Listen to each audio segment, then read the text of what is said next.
Programme time line से गॾु आऊं आहियां असद मुमताज़। नाज़रीन, मुनहरिफ अरकान ताहयात नाहिली खां त बची विया, पर उन्हनि जो वोट काउंट नथो थी सघे। सुप्रीम कोर्ट मुनहरिफ अरकान बाबति जेके सदारती रेफरेंस हो उन ते पंहिंजी राय ॾेई छॾी आहे ऐं इन सुप्रीम कोर्ट जी इन राय जा मुल्की सियासत ते ख़ासि करे पंजाब जी जेका पॉलिटिक्स आहे उन ते तमामु गहरा असर पवंदा, छाकाणि त जेको पंजाब जो हींअर जेको वॾो वज़ीर आहे उन जे वोट में 25 PTI जा मेंबर शामिल आहे ऐं 25 PTI जे मेंबर उनखे वोट ॾिनो आहे। अगरि उनजो वोट काउंट नथो कयो वञे त पोइ ईअं थो लॻे त ॼण पंजाब में हिकिड़ो ॿियो आइनी बहिरान जनम वठंदो। पहिरियां ई पंजाब में आइनी बहिरान जनम वरितो आहे। उते पंजाब में सूबाई काबीना कोन्हे, गवर्नर कोन्हे, स्पीकर जेको आहे उनजे ख़िलाफ़ु अदम एतमाद जी रिथ जमा थियल आहे। स्पीकर एक्टिंग गवर्नर थियण खां इनकार पियो करे। अहिड़ी सूरत हाल में सुप्रीम कोर्ट जो ही फ़ैसिलो ॼण त बलोचिस्तान ॼण त पंजाब में हिकु आइनी बहिरान खे जनम पियो ॾियो। त ही हिन फ़ैसिले ते ॻाल्हाईंदासीं त हिन जा क़ानूनी पासा कहिड़ा आहिनि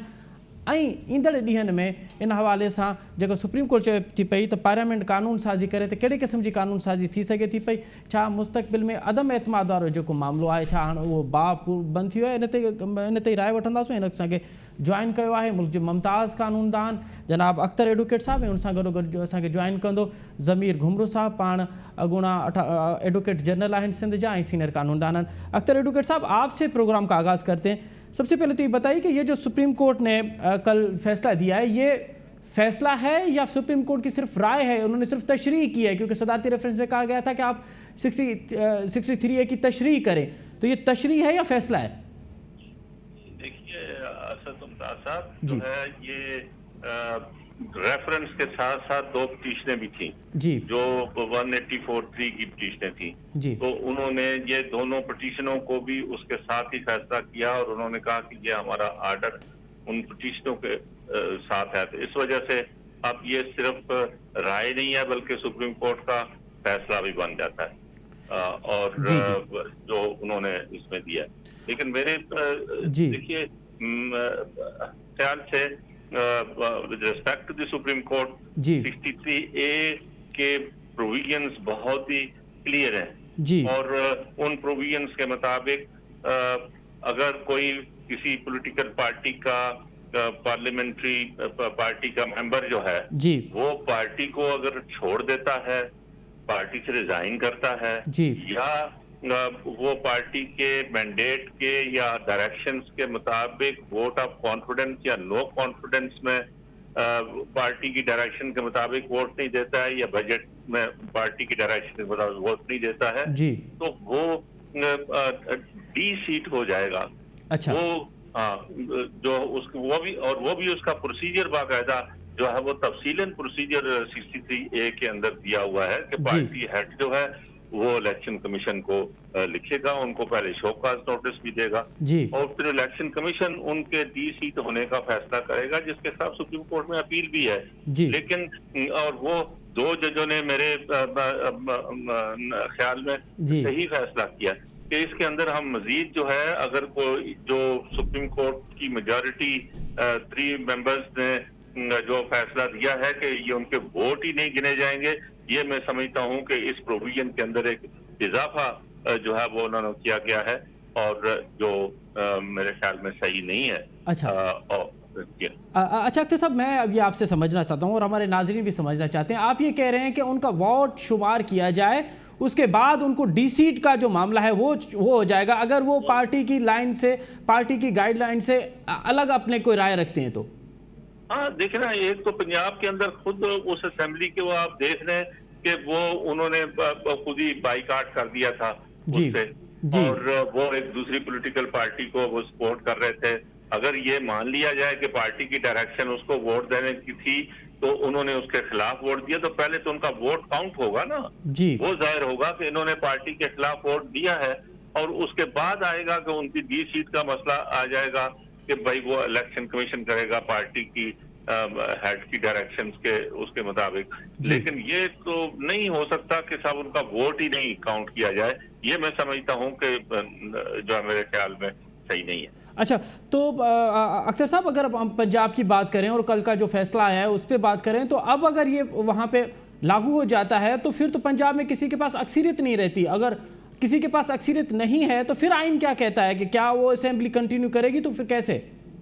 نہیں، یہ تو ابھی جو ہے وہ سچویشن اس کے اوپر البال ہوگی کہ بھائی ان کے پاس اگر تو کرائسس تو ہے نا پنجاب کے اندر. یہ تو بالکل ٹھیک آپ کہہ رہے ہیں جی کہ پنجاب کے اندر کرائسس ہے، اور یہ کرائسس سارا جو ہے وہ ڈیلیبریٹ پیدا کیا گیا ہے تحریک انصاف کی طرف سے کہ اسمبلی اگر کوئی اب آپ یہ دیکھیں کہ وہ کہتے ہیں کہ جی پچھلے والا چیف منسٹر بھی ابھی قائم ہے.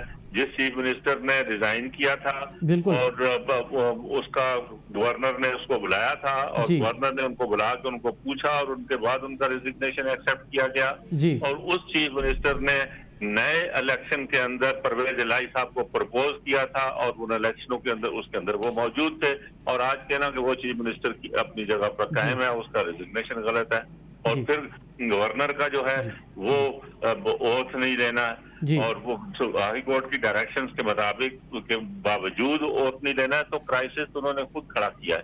اچھا لیکن فردر کرائسس جو ہے اس سپریم کورٹ کی ججمنٹ سے ایک اور کرائسس پیدا ہوگا. میں سمجھتا ہوں کہ یہ جو ہے اس ججمنٹ کا اثر جو ہے وہ مزید جو ہے وہ کوئی پولیٹیکل ڈی اسٹیبلائزیشن کی طرف لے جاتا ہے. اچھا، تو آپ کو لگتا ہے کہ یہ جو فیصلہ ہے اس سے پولیٹیکل ڈی اسٹیبلائزیشن جو ہے وہ زیادہ ہوگی؟ لیکن اختر صاحب پنجاب کی اگر ہم بات کریں، جو آپ کہہ رہے ہیں کہ وہ پی ٹی آئی نے کرائسس آئینی طور پہ کرائسس کو جنم دیا، انہوں نے جان بوجھ کے یہ کیا، لیکن آئینی طور پہ کرائسس ہے وہاں پہ. اس وقت گورنر نہیں ہے، جو اسپیکر ہے اس کے خلاف عدم اعتماد کی جو قرارداد ہے وہ جمع ہے، وہ ایکٹنگ گورنر نہیں بننا نہیں چاہتا.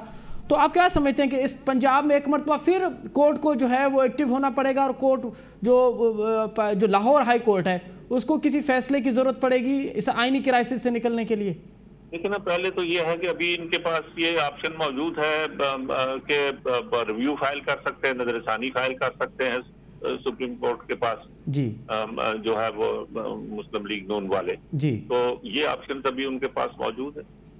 اچھا، تو ریویو پٹیشن کا آپ کہہ رہے ہیں اب تک آپشن موجود ہے. اچھا اختر صاحب، آپ کیا سمجھتے ہیں کہ جو منرف ارکان ہیں، آپ سینئر قانون دان ہیں، سینئر پولیٹیشین بھی ہیں، آپ کیا سمجھتے ہیں کہ اگر کوئی فلور کراسنگ ہوتی ہے تو پھر آپ کی نظر میں کیا سمجھتے ہیں، آپ کے کیا ہونا چاہیے؟ فلور کراسنگ تو میں دیکھیے نا جی، ٹوٹلی پولیٹیکل مورالٹی کے خلاف بات ہے نا کہ بھائی فلور کراسنگ کرنا میں نہیں سمجھتا کہ اس کو لائٹلی لینا چاہیے، اس کو اسٹرانگلی لینا چاہیے. لیکن وہ تو پالیٹکس ہی ڈٹرمن کرے گی نا کہ ان کو اپنی پالیٹکس کے ذریعے سے اس حد تک ان کو ایکسپوز کیا جائے کہ وہ عوام کے سامنے دوبارہ نہ جا سکیں.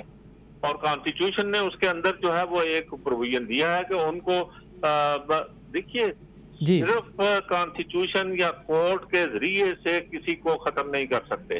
آپ اس کو یہ تو کہہ سکتے ہیں کہ نااہل آپ نے یہ ڈی سیٹ کر دیا ہے، چلیں میں کہتا ہوں کہ نااہل بھی کر دیا ہے، لیکن نااہلی کا تو سپریم کورٹ نے کہا کہ یہ خود پارلیمنٹ ڈیسائیڈ کرے گی کہ نااہلی کتنے عرصے کے لیے ہوگی یا نہیں ہوگی. ایکچوئل تو پالیٹکس کے اندر لوگوں کے شعور سے ان کو یہ شعور اجاگر کرنا لوگوں کے اندر کہ یہ کس قسم کے پالیٹیشنز ہیں. کیونکہ ہمارے ہاں پالیٹکس ابھی بھی جو ہے وہ ایک فیوڈل کلاس کے پاس ہے، ایک پریولیج کلاس کے پاس پالیٹکس ہے.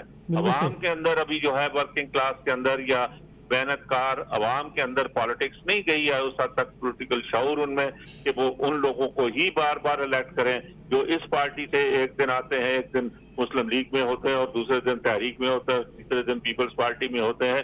وہی حکمران طبقات کی جو پارٹیاں ہیں ان کے درمیان میں وہ گھومتے رہتے ہیں، اور ان پولیٹیکل پارٹیز کو کوئی کسی قسم کی جو ہے وہ آر نہیں ہے کہ ان کو دوسرے دن ایکسیپٹ کریں. تو یہ تو پالیٹکس کرنے کی بات ہے نا ملک میں. تو بالکل صحیح کہہ رہے ہیں آپ کہ یہ جو ہے وہ پولیٹکس کرنے کی بات ہے. اچھا اختر صاحب، بالکل لاسٹ میں یہ جو سپریم کورٹ نے کل کہا ہے کہ پارلیمنٹ اس حوالے سے قانون سازی کرے، تو آپ کیا سمجھتے ہیں کس طرح کی قانون سازی کرنی چاہیے پارلیمنٹ کو؟ نہیں، پارلیمنٹ جو ہے وہ اس ڈسکوالیفیکیشن کے اوپر کوئی جو ہے وہ قانون سازی کر سکتے ہیں کہ اس کی ڈسکوالیفیکیشن کتنی ہوگی اس پیریڈ کے. اس کانسٹیٹیوشنل پروویژن سے تو یہ ہے کہ وہ اس پیریڈ کے لیے جس پیریڈ کے لیے وہ الیکٹ ہوئے ہیں they are cease to be now member of the parliament. تو وہ تو اس کے لیے ہے. تو آپ کہہ رہے ہیں کہ وہ جس اسمبلی کا وہ جو ڈیوریشن ہے، جس اسمبلی کے 5 سال یا 3 سال کے لیے وہ جتنے بھی لیے وہ الیکٹ ہوئے ہیں، اس اسمبلی سے وہ جو ڈسکوالیفائی ہو گئے. جو کانسٹیٹیوشن کے سے ہے وہ تو یہی ہے کہ اس کے لیے وہ ڈسکوالیفائی ہوتے ہیں. लेकिन पार्लियामेंट इस डिफेक्शन के ऊपर कोई कानून साजी कर सकती है, कानून बना सकती है कि अगर कोई बंदा जो है वो एक पॉलिटिकल पार्टी से इलेक्ट होता है और वो दूसरी पॉलिटिकल पार्टी में जाएगा, या उसकी मुख्तलिफ सूरतें जो हैं उनको लिए सजा क्या होगी, उनको डिस्क्वालीफाई कितना होगा, या और क्या उसके लिए जो है वो सजाएं हो सकती हैं, या उसके कॉन्सिक्वेंसेस हो सकते हैं, उसके ऊपर कानून साजी हो सकती है। और यही सुप्रीम कोर्ट ने कहा है कि कानून साजी करनी चाहिए, क्योंकि सुप्रीम कोर्ट ये कहती है कि ये सीरियस सिचुएशन है हमारे यहाँ पॉलिटिक्स में और पॉलिटिकल पार्टी के अंदर, कि आए दिन ये तो आप आए दिन देखते हैं कि एक पॉलिटिकल पार्टी से शिफ्ट करके दूसरी पॉलिटिकल पार्टी में जाते हैं, वो उसमें पैसे की भी रेल पेल है, उसके अंदर आइंदा के लिए मजीद उनको वही पॉलिटिकल पोजीशन और सहूलतें देने की बात। ठीक है, बहुत बहुत शुक्रिया, बहुत शुक्रिया अख्तर एडवोकेट साहब, आपने बड़ा तफसीली तौर पे अपना तज्जिया भी दिया, और जो कानूनी नुक्ता नज़र था, जो कानून जो जिस तरह से तशरीह की गई है आर्टिकल 63A की, उसके हवाले से भी आपने हमें गाइड किया कि जो टेक्निकल मामला हैं, स्पेशली तौर पे जो पंजाब के टेक्निकल मामला हैं, वो तो इस फैसले के बाद एक और आइनी तौर पर आइनी बहरान जन्म देगा, और हो सकता है कि अब कोर्ट को इस हवाले से, जो आइनी बहरान है उस हवाले से कोर्ट को एक मरतबा फिर जो है वो एक्टिव होना पड़े। नाज़रीन, ॾिसणो इहो आहे त हीउ जेको फ़ैसिलो आयो आहे सुप्रीम कोर्ट जो, उन जा हिन वक़्तु जेका मुल्क जी सियासी सूरत हाल आहे, असां ॾिसूं था पिया त ख़ासि करे क़ौमी असैम्बली में वफ़ाक़ी हुकूमत जेका बीठी आहे, उहा फ़क़ति 2 वोटनि ते बीठी आहे। अगरि 2 वोटनि ते हिकिड़ो जेको मेंबर आहे क़ौमी असैम्बली जो, जंहिंजो तालुक़ु MQM सां आहे, उनजो इंतकाल थी चुको आहे, त 1 वोट ते बीठल ही हुकूमत आहे। ऐं अहिड़ी सूरत हाल में अगरि सदर पाकिस्तान एतमाद जो वोट वठण लाइ वज़ीर आज़म खे चए थो पियो, त हिकिड़ो ॿियो वरी आइनी बहरान जनम थींदो। उन सूरत हाल में हिकु गुज़िरियल फ़ैसिलो आयो आहे, उहो त क्लियर कट ॿुधाए थो पियो त ॼण पंजाब आइनी बहराननि जे वर चढ़ियल आहे। पंजाब में गवर्नर कोन्हे, जेको स्पीकर आहे उनजे ख़िलाफ़ अदम एतमाद जी रिथ जमा थियल आहे, उहो एक्टिंग गवर्नर थियण लाइ तयारु कोन्हे। 25 PTI जे मेंबरनि जेको आहे उहो हमज़ा शहबाज़ हक़ में वोट ॾिनो। अहिड़ी सूरत हाल में हीउ जेको फ़ैसिलो आहे उहो केतिरो असरअंदाज़ थींदो पंजाब जी हुकूमत, इन ते ई प्रोग्राम जे अॻिते वधायूं था पिया। हिन असांखे प्रोग्राम में जॉइन कयो आहे मुल्क जो हिकिड़े ॿियो मुमताज़ कानूनदान ऐं सिंध जो अॻूणो एडवोकेट जनरल जनाब ज़मीर घुमरो साहब। ज़मीर घुमरो साहब, प्रोग्राम में ख़ुशि आमदीद। अरे ज़मीर साहब, सभ खां पहिरियां त इहो ॿुधाइजो त अवां खां अॻु में असां अख्तर एडवोकेट साहब सां ॻाल्हाए रहियासीं, त अख्तर एडवोकेट साहब चए थो त हीअ सुप्रीम कोर्ट जी राय बि आहे, गॾोगॾु हुन सां गॾु उनजो फ़ैसिलो बि आहे, त हीउ जेको फ़ैसिलो आहे उहो केतिरो असरअंदाज़ थींदो, स्पेशली तौर पे का पंजाब जी सूरत हाल आहे। 25 मेंबरनि PTI जे 25 मेंबरनि हमज़ा शहबाज़ खे वोट ॾिनो। छा हमज़ा शहबाज़ हिन फ़ैसिले खां पोइ वज़ीर आला नथो रही सघे? हाणे क्वेश्चन आहे त गवर्नर जो, हाणे मेन हूंदो आहे त गवर्नर जेको आहे सो जेकॾहिं हुजे त उहो शहबाज़ शरीफ़ खे, इनखे हमज़ा शहबाज़ खे चई सघे थो त तव्हां हाणे वोट ऑफ कॉन्फिडेंस वठो जी, सम्झो न। जे गवर्नर नथो चए या गवर्नर जेको आहे सो उन्हनि जे पार्टीअ जो आहे त पोइ हमज़ा शहबाज़ कंटिन्यू रहंदो जी। इहो टेक्निकल रीज़न, ठीकु आहे न जी जी। हाणे उहे जेको आहे सो जेके वोट काउंट थी विया उहे त फ़ैसिले खां अॻु में थी विया, सम्झो न जी। उहो चीफ मिनिस्टर बि थी वियो, सम्झो न। हाणे जेकॾहिं गवर्नर जेको आहे सो हुनखे चए थो त बाबा तूं ॿीहर कॉन्फिडेंस जो वोट वठ जी, त पोइ जेको आहे सो हुनखे कॉन्फिडेंस जो वोट वठणो पवंदो। जेकॾहिं हुनखे एक्सेप्ट न हूंदी त जेको आहे सो विञाए वेंदो।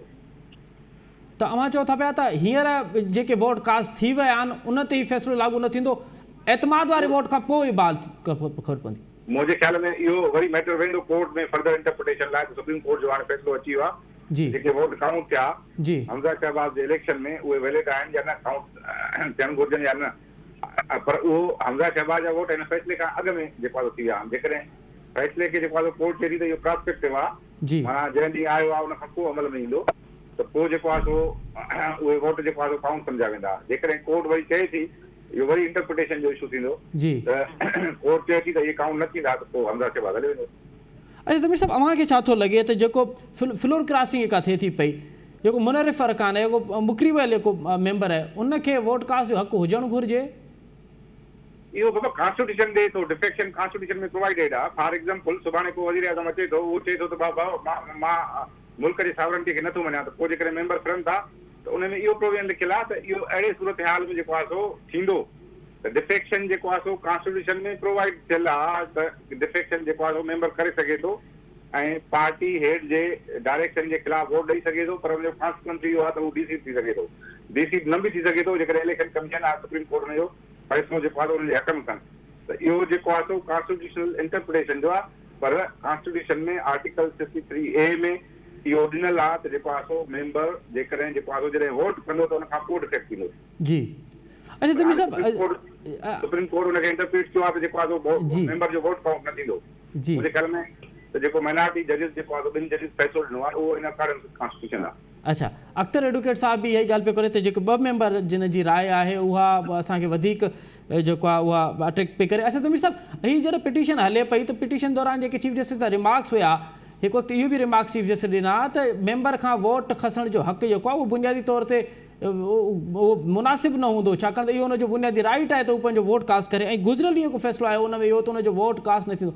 अव्हांखे लॻे थो पियो त कोई प्रेशर वारो सूरत हाल जेका इमरान ख़ान ॻाल्हि कमेंट्स न प्रेशर कमेंट्स ते फ़ैसिला कोन ईंदा आहिनि। रिमार्क्स जेके कोर्टूं जेको आहे ऑब्जर्व जेको आहे जेको बि कनि ड्यूरिंग द प्रोसीडिंग त हुनजो को बि इफेक्ट कोन हूंदो आहे। जी असली ॻाल्हि आहे त फ़ैसिलो मेजॉरिटी जो फ़ैसिलो प्रीवेल कंदो आहे ऐं मेजॉरिटी जो फ़ैसिलो इहो आहे त इहे वोट काउंट न थींदा। हाणे उहो मेजॉरिटी जो फ़ैसिलो ई जेको आहे प्रीवेल कंदो माइनॉरिटी जो फ़ैसिलो प्रीवेल न कंदो।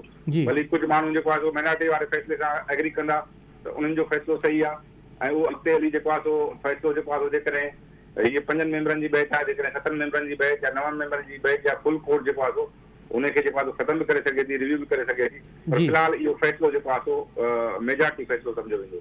ठीक है। अच्छा ज़मीर साहब हाणे पंजाब ते अगरि हिकु दफ़ो ॿीहर ॻाल्हि कयूं त अगरि एतमाद जो वोट हमज़ा शहबाज़ वठण में नाकाम थो वञे इन केस नाकाम थो वञे पोइ कंहिं वटि बि अक्सीरियत न हूंदी त पोइ भला आइन छा थो चवे पोइ असेंबली कीअं हलंदी? गवर्नर असेंबली डिसॉल्व करे छॾींदो। गवर्नर हुते आहे ई कोन हिन वक़्त ताईं को गवर्नर थियण मतिलबु उहो इशू त उहो ई आहे कॉन्स्टिट्यूशन क्राइसिस त इहो ई आहे त गवर्नर हुते आहे कोन उनजे करे जेको आहे फ़िलहाल हमज़ा शहबाज़ कंटिन्यू कंदो जेसिताईं गवर्नर अचे। भला अगरि परवेज़ इलाही एक्टिंग गवर्नर थियण लाइ तयारु कोन्हे त पोइ आइन छा थो चवे हुनखे एनी हाउ एक्टिंग गवर्नर थियणो आहे या अगरि उहो एक्टिंग गवर्नर नथो थी सघे त पोइ सेकेंड ऑप्शन कहिड़ो बचे थो? सेकंड ऑप्शन त फेडरल गवर्नमेंट गवर्नर मुक़ररु करे न गवर्नर जेकॾहिं मुक़ररु नथी करे त फ़िलहाल त जेको आहे उहो थी सघे थो नथो थिए त तव्हां हुनखे मजबूत नथा करे सघो उहो चए थो त हुनजो मां गवर्नर जेको आहे न थींदुसि।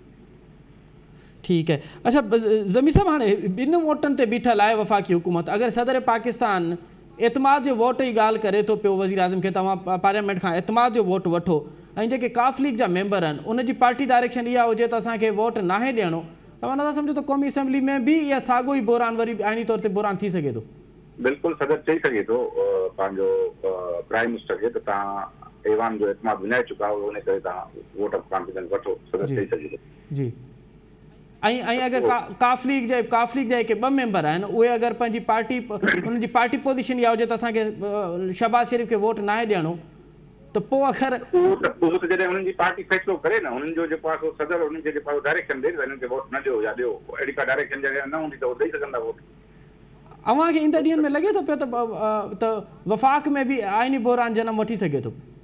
वफ़ाक़ में बिल्कुलु वठी सघे थो छो त हींअर हिन फ़ैसिले खां पोइ त गवर्नमेंट 2 वोटनि ते बीठी आहे न गवर्नमेंट 2 वोटनि ते बीठी आहे त उहा गवर्नमेंट का बि रिफॉर्म एजेंडा जेका ही लंडन में जेको आहे फ़ैसिलो करे आया उनखे त इम्प्लीमेंट कोन था करे सघनि माना को मेजर जेको डिसीजन हूंदो जी जेको आहे मुक़तदर हल्का न चाहींदा जी उहो त ही कोन करे सघंदा माना जेका हिन जी रिफॉर्म्स एजेंडा आहे जेका खणी आया लंडन मां इलेक्शन रिफॉर्म्स जी हिकु ॻाल्हि पियो कयो इलेक्टोरल रिफॉर्म्स त ही करे सघनि था जेकॾहिं हुन सां मेंबर आहिनि त इलेक्टोरल रिफॉर्म्स ते अनाउंस बि कयो आहे त असां हफ़्ते खनि में जेको आहे लेजिस्लेशन विझंदासीं उन खां सवाइ जेको आहे खोड़ सारा फ़ैसिला हूंदा न फॉर एग्जाम्पल जेको आहे हुन जे केसिस जा इशू आहिनि नवाज़ शरीफ़ जी वापसी जो इशू आहे इलाही इशूज़ जेके हिननि खे डिसाइड करणा उहे हिन फ़ैसिले खां पोइ जेको आहे उन रिफॉर्म्स एजेंडा ते ही कमु शायदि न करे सघनि। त अव्हांखे लॻे थो पियो त हिकु दफ़ो ॿीहर जेका हुकूमत आहे उहा मुश्किलातुनि जो शिकार थींदी?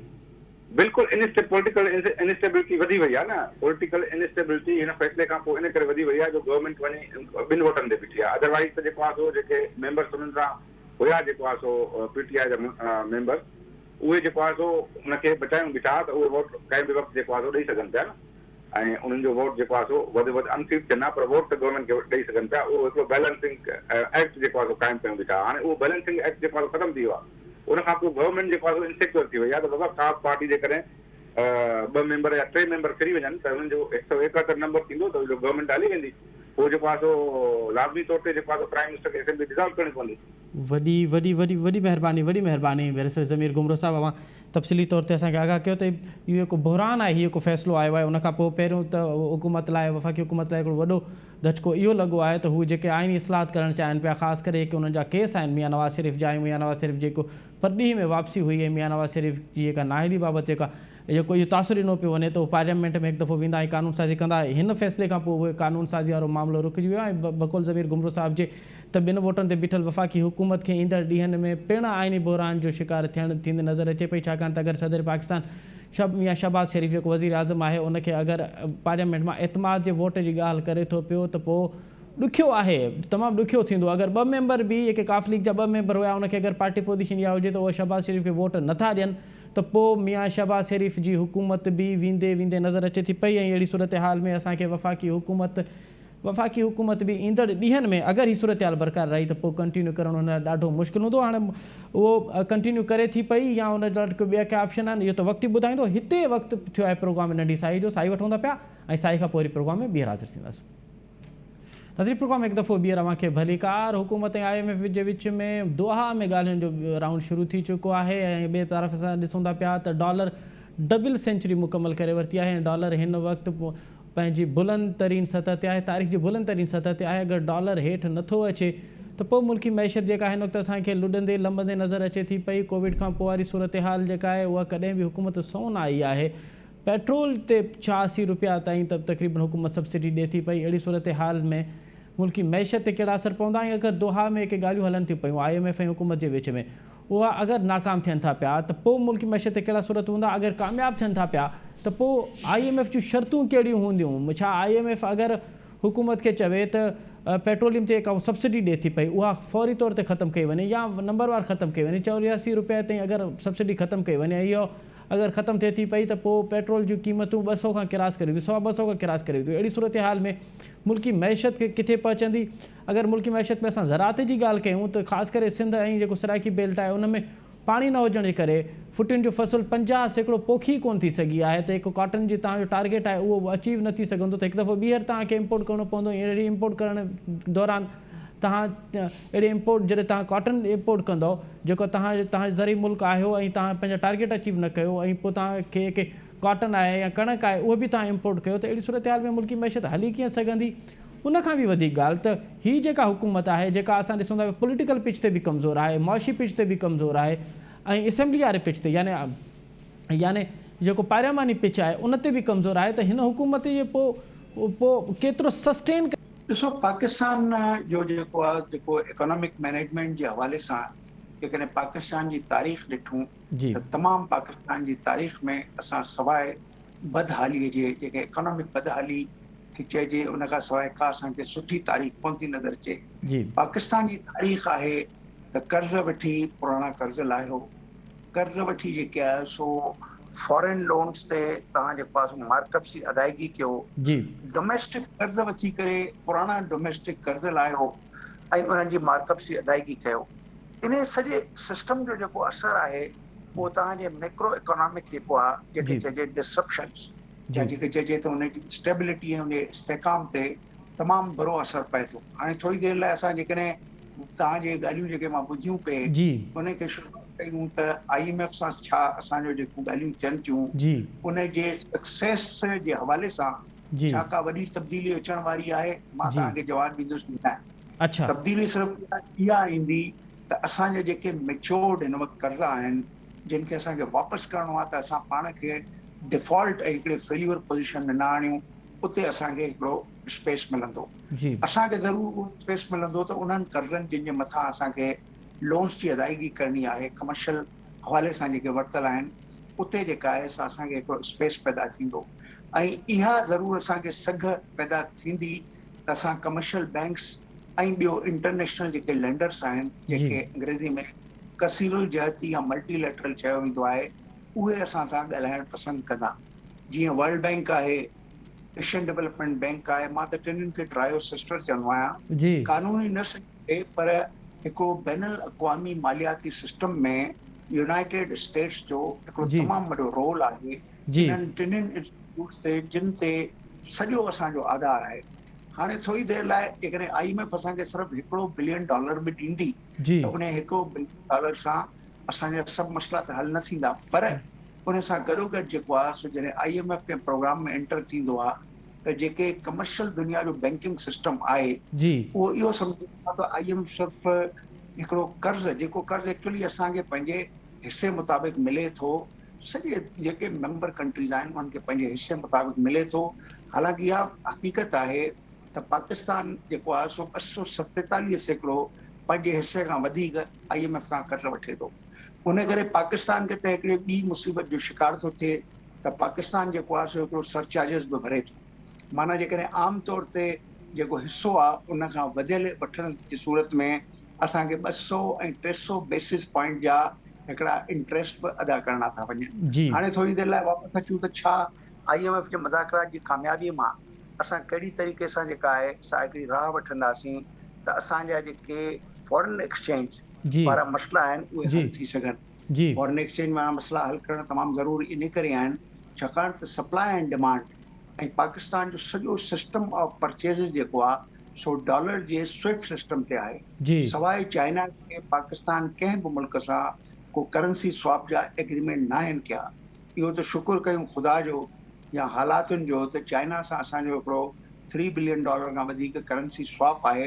मतिलबु उहो प्रेशर अॼु जेकॾहिं हिन ते अचे हा त तव्हां जेके 6+4 $10 बिलियन जूं ॻाल्हियूं कयूं त इहे हुजनि हा 7। हाणे वापसि अचूं त छा असांजे इकोनॉमिक मैनेजमेंट वारनि कॾहिं इहो ख़्यालु न कयो त जंहिं मुल्क ते एतिरी जेको आहे सो हिकिड़ी कर्ज़नि जी जेका आहे सा वधंदड़ जेका आहे हिसाब या चइजे त फिगर्स उन खे अॻियां रखी करे कीअं इन खे ठीकु कजे। मां तव्हांखे हिकिड़ो नंढो मिसाल ॾींदुसि। अच्छा मेमन साहब कतई कलामी माफ़, मेमन साहब कतई कलामी माफ़, अवां जेका ॻाल्हि कई त अमेरिका जो वॾो असरु आहे वर्ल्ड बैंक ते, IMF ते ऐं ॿियनि इदारनि ते। गुज़िरियल ॾींहुं अमेरिका इहा यकीन दहानी कराई आहे त अवां सां सहकार कयो वेंदो। इहा यकीन दहानी पॉज़िटिव आहे? इहो जेको ॻाल्हियूं हलनि थियूं पियूं उन हवाले सां इहा यकीन दहानी पॉज़िटिव हिकिड़ो सिग्नेचर आहे? बिल्कुलु, इहो इन लिहाज़ सां मां चवंदुसि पॉज़िटिव, छाकाणि त अमेरिका जे जेको स्टेट स्पोक्समैन जेको चयो आहे त असां चाहियूं था त पाकिस्तान जी मईशत में को किरदारु अदा कयूं, पाकिस्तान में ईंदड़ इन्वेस्टमेंट लाइ हिकिड़ी एनवायरमेंट असां ठाहिण में मदद कयूं। उन जी शुरूआति थींदी IMF, इहो चयो वियो आहे। उन स्पोक्समैन जी तरफ़ सां असां IMF सां थींदड़ मुज़ाकरात जी कामयाबीअ खे बि मुतवक़्क़ सम्झूं था। त इहो मुंहिंजे ख़्याल में हिकिड़ी इंडिकेशन आहे त IMF जेको आहे सो इन्हनि मुश्किलातुनि खे जंहिंखे मुफ्ता चए थो त विच वारी राह, विच वारी वाट जेका आहे असां खणंदासीं। अची उहा वाट किथे असां ॾिठो आहे ॿिए पइजी इन ऑयल ऐं इलेक्ट्रिसिटी जे मद में ॾिनल सब्सिडी जेका तमामु घणी कोन्हे, उहा 100 ऐं 125 अरब रुपयनि ते मुश्तमिल आहे, जेके ऑलरेडी असांखे टैक्स कलेक्शन जेका असांजी थी आहे अप्रैल में उन में असांखे 300 अरब रुपया वाधारो कलेक्शन थी आहे पोएं साल जे कंप्लीट 12 महीननि जी कलेक्शन खां। त असां वटि जेको आहे त मेमन साहब अवां चओ पिया हीअ का सब्सिडी हुकूमत ॾिए थी पई, इहा का एॾी वॾी सब्सिडी कोन्हे, हुकूमत ॾेई सघे थी इहा सब्सिडी, अॼु बि खज़ाने में एतिरो पैसो आहे, एतिरो नाणो आहे। बिल्कुलु, गवर्नमेंट ऑफ पाकिस्तान वटि पंहिंजे state corporation oil and gas exploration वटि 600 अरब रुपया अवेलेबल आहिनि, डिविडेंड्स हुकूमत जा आहिनि, सरकार जा आहिनि। फाइनेंस डिपार्टमेंट उन्हनि खां उहे पैसा वठी सघे थो। हिन वक़्तु 2 महीना रहियल आहिनि। जेकॾहिं थोरी देरि लाइ असां पब्लिक सेक्टर डेवलपमेंट प्रोग्राम्स चइनी सूबनि जा, छाकाणि त हींअर त 11 पार्टी आहिनि न, हाणे सूबनि जे कितान जेका आहे सा अमली तौर ते मां चवंदुसि फॉर द पॉलिटिकल रीज़न्स सियासी तौर ते ख़तमु थी चुकी आहे। त सूबा जेकॾहिं हिन में 50 अरब रुपया जेके आहिनि से पंहिंजे सरप्लसिस मां, पंहिंजे PSDPs मां ॾेई छॾीनि त मुंहिंजे पंहिंजे ख़्याल में इहा एतिरी वॾी सब्सिडी कोन्हे। 478 अरब रुपया जून ताईं आहे। इन खे जेकॾहिं ही सेटिस्फाई करे सघनि त अवां चओ पिया त हीउ मामिलो जेको सब्सिडी वारो मामिलो आहे उहो एॾो ॾुखियो कोन्हे। अगरि हुकूमत चाहे त सूबनि जे सहकार सां बि सूबनि जे सहकार सां या के ॿिया मामला आहिनि उन जे सहकार सां ई करे सघिजे थो। अरे जवाहर मेमन साहब इहो मूंखे ॿुधाइजो, हीअ को डॉलर 200 क्रॉस करे वियो आहे, छा इन डॉलर जे हेठि लहण जा बि के इम्कान आहिनि या इहो डॉलर जीअं का उॾाम आहे या करे हेठि न लहंदी? जेको पाकिस्तान जे बारे में जेको आहे सो अॼु खां 5 सालनि खां इहे ॻाल्हियूं आहियूं जेके चइबो आहे रियल एक्सचेंज रेट, जी असांजो रियल एक्सचेंज रेट छा आहे। जी असांजो रियल एक्सचेंज रेट कॾहिं बि 100 रुपया न हो। पुराणे ज़माने में जॾहिं मुशर्रफ जी दौर हो, आहिस्ते आहिस्ते इन रियल एक्सचेंज रेट खे पंहिंजो ठीकु कयो वञे हा। त हेल ताईं जेको आहे सो एतिरी मुंहिंजो ख़्यालु आहे जेका ह्यू एन क्राई आहे उहा जी न थिए हा। जी छाकाणि त ह्यू एन क्राई तॾहिं थी थिए जॾहिं तव्हांजी कंज़म्पशन इकोनॉमी में इम्पोर्ट्स अचनि थियूं हिकिड़े महांगे डॉलर जे करे। जी पाकिस्तान में जेका हिन वक़्तु तव्हां ॾिसो त जेका इकोनॉमीअ में असां वेठा हिकिड़ी इन्फ्लेशनरी इफेक्ट जेको आम माण्हू ते पासान थिए वेठो, चाहे उहो मुक़ामी हुजे चाहे उहो ॿाहिरां हुजे, उहो आहे डॉलर जे मुक़ाबले में रुपए जी जेका आहे क़ीमतुनि जो तइन करणो। कंहिं ज़माने में डॉलर मार्केट मां ख़रीद करे जॾहिं doctor Ishrat Hussain central bank जो चीफ हूंदो हो, जी मुशर्रफ ज़माने में डॉलर मार्केट में ॾिना वेंदा हुआ। डॉलरनि खे जेको आहे सो कंहिं तरीक़े सां रुपए जे मुक़ाबले में 100 रुपए खां वधण खां रोकियो बि वेंदो हो। मूंखे चङी तरह यादि आहे, सॼी हिस्ट्री असां उन ज़माने हींअर करे सघिजे थो मेमन साहब, उहा साॻी प्रैक्टिस हींअर करे सघिजे थी? ऐं अगरि इहा प्रैक्टिस कजे त पोइ छा आम माण्हू खे, आम जेको माण्हू आहे उनखे इन मां को रिलीफ मिलंदो? जेकॾहिं इन खे तव्हां चओ था त कुझु रुपए खे इस्तेकाम अचे त जी जी जी उन जी ॻाल्हि था जी बिल्कुलु बिल्कुलु ईंदो इस्तेकाम। ॾिसो उन सां सिर्फ़ु आम माण्हू खे इस्तेकाम न मिलंदो, आम माण्हू जे परचेसिंग पावर खे मुस्तहकम बि करे सघिजे थो ऐं हुकूमत लाइ बि सुठो आहे। जी छाकाणि त हुकूमत जॾहिं कर्ज़नि जी वापसी थी करे जी त हुकूमत ते जॾहिं डॉलर ऐं रुपए जे विच में फ़र्क़ु थो अचे त हुकूमत ते बि कई 100 अरब रुपया जेके आहिनि से इन कर्ज़नि जे अदायगी, डोमेस्टिक कर्ज़नि जे अदायगी में था ॾियणा पवनि। तव्हां ॾिसो त नेशनल सेविंग सर्टिफिकेट 7% ऐं जेकॾहिं उहो 12% ते हुजे, जी 5% पैसा तव्हां जेको आहे सो हज़ारे अरब रुपयनि ते तव्हांखे एक्सेस ॾियणा था पवनि। त हुकूमत लाइ बि मुश्किल ऐं आम माण्हू जी जेका परचेसिंग पावर आहे उन जी सघत रुपयनि में आहे न। जी खणी बिल्कुलु असां 17,500 मां 19,000 था कयूं, इहो ई फ़र्क़ु अचे वेठो न हिकिड़े आम माण्हू जे पघार जी खे बिल्कुलु बिल्कुलु इजरा कयो वियो आहे। पर इहो जेको फ़र्क़ु आहे उहो नाकाफ़ी आहे उन जे मुक़ाबले में, जंहिं मुक़ाबले में डॉलर ऐं रुपए जे विच में जेको आहे सो फेरफार अचे थी। पाकिस्तान जी सॼी इकोनॉमी जेका आहे उहा इम्पोर्ट बेस्ड आहे घणो करे। जेकॾहिं असां टेक्सटाइल एंड क्लोथिंग जी ॻाल्हियूं था कयूं जी त 12 खां 13 अरब डॉलरनि जी एक्सपोर्ट में 3 अरब डॉलर बिल्कुलु सही, बिल्कुल सही, बिल्कुल सही पिया चओ, बिल्कुल सही पिया चओ। जवाहर मेमन साहब बिल्कुल लास्ट में मां मुख़्तसर अवां खां जवाबु वठणु चाहींदुसि, छा श्रीलंका वारा हालात हिते जनम थी सघनि था पिया? कुझु माशी माण्हुनि चवणु आहे त साॻी सूरत हाल रही त श्रीलंका जहिड़ो पाकिस्तान थी वेंदो, अव्हांखे एॾो थींदो नज़र अचे थो? मां नथो सम्झां त असां श्रीलंका जहिड़ा थींदासीं, छाकाणि त पाकिस्तान खे जेकॾहिं थोरी देरि लाइ तोड़ियो वञे, हिकिड़ो चइबो हूंदो आहे न इकोनॉमिक एंगल सां, मां चवंदुसि त जेकॾहिं वेट कयो वञे त पाकिस्तान तमामु घणो स्ट्रॉन्ग मुल्क आहे। पाकिस्तान में सिर्फ़ु गवर्नेंस जा प्रॉब्लम्स आहिनि, पाकिस्तान में इकोनॉमिक मैनेजमेंट जी नॉन प्रोफेशनलिज्म आहे। थोरी देरि लाइ जेकॾहिं पावर सेक्टर तरफ़ मां अचां त पावर सेक्टर में जेकॾहिं अॼु बि असां इनएफिशिएंट पावर प्लांट्स खे बंदि करे छॾियूं त इहे अघ जेके आहिनि से उन खां घटि भाउ जेतिरी असां सब्सिडी ॾिनी आहे। त असां हिकिड़ो गवर्नेंस बिल्कुलु सही, अवां चओ पिया त को गवर्नेंस वारो मामिलो आहे, अगरि इहो सिधो थी वञे त तव्हांजी माशी तौर ते बि सगारा थी सघो था पिया। वॾी ॻाल्हि मां इन बारे में इहो चवंदुसि त मां तव्हांखे ॻाल्हि कई जी प्लीज़, इलेक्ट्रिसिटी जे हवाले सां, ऑयल जे हवाले सां, छा हुकूमत लग्जरी गुड्स में जंहिंमें वॾियूं व्हीकल्स आहिनि बिल्कुलु खे जेकॾहिं ग़लति आहे त सभ खां पहिरियों त पाण वॾियुनि गाॾियुनि मां लहे। बिल्कुलु सही पिया चओ, लेक्सस गाॾियूं पाण पैदा हलाइनि, मर्सिडीज़ बेंज पाण था वेहनि, पहिरियों त पाण मिसाल काइम कनि। Trickle down effect of implementation तॾहिं थींदो आहे। बिल्कुलु सही पिया चओ। ऐं जेका सीढ़ी आहे उहा मथां खां साफ़ थींदी आहे, अगरि उहा मथां खां साफ़ न थिए त पोइ उहा सीढ़ी जेका आहे उहा सही नमूने साफ़ न थींदी। वॾी महिरबानी इंजीनियर अब्दुल जब्बार मेमन साहब, अवां तफ़सीली तौर ते असांजे जेको मुआशी हिन वक़्तु जेका पोज़ीशन आहे उन ते आगाह कयो। ऐं पूरी उमेद आहियो त श्रीलंका जहिड़ा हालात हिते न थींदा, छाकाणि त मुल्क में हिन वक़्तु बि जेके वसीला आहिनि अगरि उनखे सुठे नमूने सां अगरि उनखे यूज़ेज उन में कयो वञे त उहो असांजी मुआशी तौर ते असां सगारा थी सघंदासीं। ऐं उनखां बि वधीक जेका पॉलिटिकल स्टेबिलिटी आहे उहा अगरि बहितर थिए त पोइ तव्हांजी मुआशी तौर ते बि तव्हां सुठा स्टेबल थी सघो था पिया। नाज़रीन, हिते प्रोग्राम जो वक़्तु पंहिंजी पुॼाणी थो पहुचे। असद मुमताज़ रेड खे ॾींदा इजाज़त, सदाईं गॾु।